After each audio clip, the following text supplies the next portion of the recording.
CM Yogi Adityanath ने अक्षय तृतीया के पावन अवसर पर गोरखनाथ मंदिर परिसर के शक्तिपीठ में विधि विधान से किया रुद्राभिषेक। सैकड़ों की संख्या में महाराष्ट्र से आए श्रद्धालुओं ने जय श्री राम के लगाए नारे।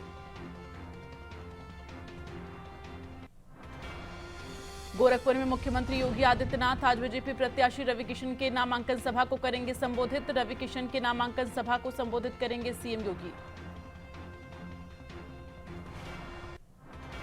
कन्नौज और कानपुर में सपा कांग्रेस की संयुक्त जनसभा आज। राहुल गांधी और अखिलेश यादव जनसभा को करेंगे संबोधित। गठबंधन प्रत्याशी के समर्थन में करेंगे वोट की अपील।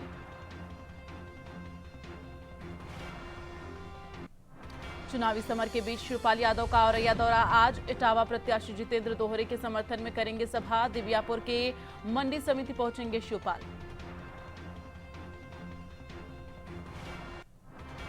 उपराष्ट्रपति जगदीप धनखड़ का अयोध्या दौरा आज। रामलला, हनुमानगढ़ी और कुबेर टीला का करेंगे दर्शन पूजन। सरयू आरती में शामिल होंगे उपराष्ट्रपति जगदीप धनखड़।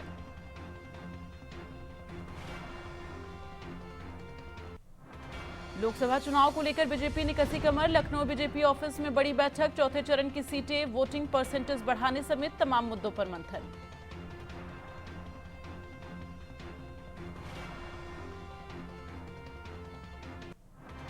अखिलेश यादव का बीजेपी पर निशाना। कहा, बीजेपी 400 सीटें हारने जा रही। यूपी की 79 सीटें हम जीत रहे।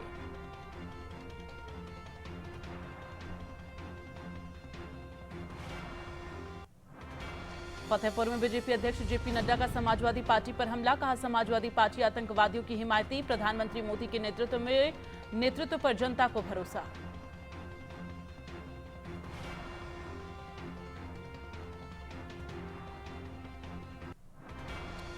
कन्नौज में सियासत गरमाई। सपा पर असामाजिक तत्व बुलाने का आरोप। बीजेपी प्रत्याशी सुब्रत पाठक ने लगाया आरोप। जिला निर्वाचन अधिकारी को पत्र भेजा गया।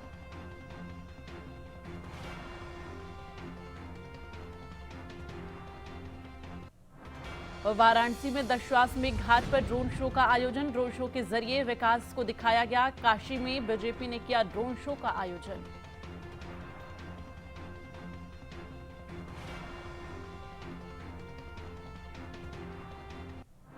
मथुरा में अक्षय तृतीया के पर्व पर विश्व प्रसिद्ध बांके बिहारी मंदिर में लगी श्रद्धालुओं की भारी भीड़। मंदिर के आसपास की गलियां पूरी तरह से चौक।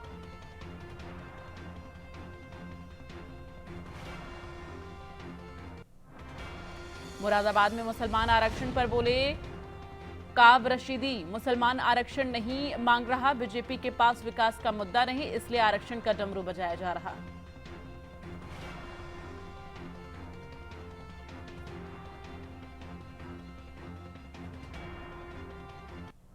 मानव तस्करी की आशंका पर 93 बच्चों को ट्रेन से उतारा गया। बिहार से चलकर आनंद विहार दिल्ली जाने वाली ट्रेन में थे बच्चे। सभी बच्चों को प्रयागराज के बाल सुधार गृह भेजा गया।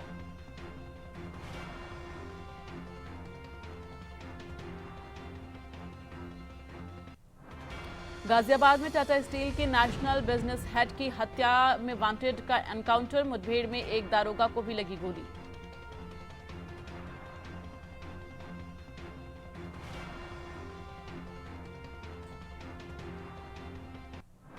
अमेठी में नाराज युवक ने तहसीलदार कार्यालय के दरवाजे पर लापता तहसीलदार का नोटिस किया चस्पा। अपनी जमीन को बंधक मुक्त कराने के लिए 6 महीने से युवक लगा रहा था चक्कर।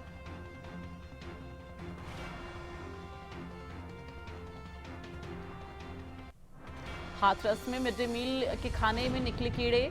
शिकायत करने पर एनजीओ संचालक ने दी धमकी। कहा, शिकायत करने से कुछ नहीं होगा, नीचे से ऊपर तक अधिकारियों को पहुंचता है पैसा।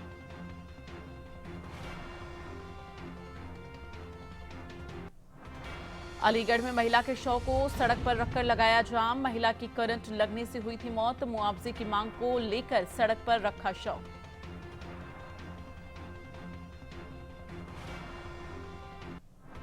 लखनऊ में ड्रग्स की तस्करी करने वाले गिरोह का पर्दाफाश। पुलिस ने गिरोह के 3 तस्करों को किया गिरफ्तार। आरोपियों से अफीम, नगद और मोबाइल फोन बरामद। बाबा केदारनाथ के खुले कपाट। सीएम धामी कपाट खुलने के दौरान रहे मौजूद। अक्षय तृतीया के पावन पर्व पर खुले बाबा केदारनाथ धाम के कपाट। जयकारों से गूंज उठा बाबा केदारनाथ धाम।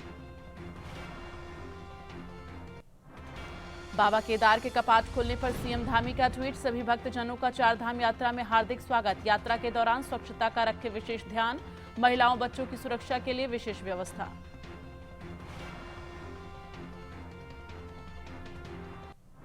केदारनाथ धाम के कपाट खुलने के बाद हेलीकॉप्टर से बरसाए गए फूल। पहले दिन उमड़ी श्रद्धालुओं की भारी भीड़।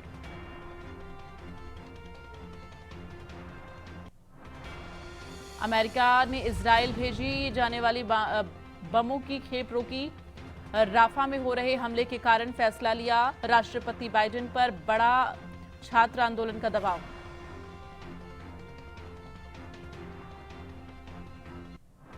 भारत के सामने नरम पड़े मालदीव के तेवर। पर्यटकों की संख्या घटने के बाद जयशंकर से मिलेंगे मालदीव के विदेश मंत्री। जमीर तल्ख रिश्तों के बीच साझेदारी मजबूत करने की जुगत।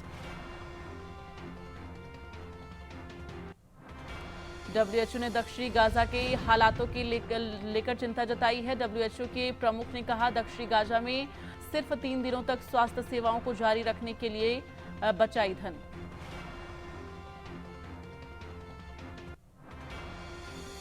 लोकसभा चुनाव के दौरान रूस ने किया बड़ा दावा। रूस ने कहा, अमेरिका का मकसद भारत के आंतरिक राजनीतिक हालात में गड़बड़ी पैदा करना, जिससे आम चुनाव किया जा सके बाधित।